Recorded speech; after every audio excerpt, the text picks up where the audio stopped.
Mga kapuso parehong ginbawian sang kabuhi ang mag-Iloy nga Teresita, 73 anyos, kag Iman, 39 anyos, ang nakuryente sa tunga sang talamnan sang talong kahapon, Marso 4. Natabong insidente sa barangay Igbarawan, Patnungon, Antique. Sunod sa kapulisan, wala nakabalo si Iman nga nakasulod ang aluminum nga open wire sa outlet sang kuryente. Kag sang pagbalik niya sa talamnan, natandog niya ang open nga live wire, rason nga nakuryente. Pagkakita ni Teresita sa iya anak, gilayon niya iningagin palapitan, rason nga pati siya na kuryente man. Ginagamit sang pamilya ang kuryente sa pagpaandar sang electric water pump nga nagaserbe pang bunyag sang tubig sa ila tanong.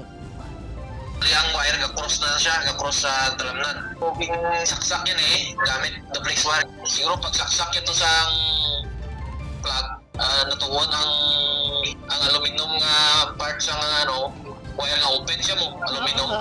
Tuon siya sa live. Ito siguro kag nanguyatan niya to, nakamutong cause nga nakurinti siya.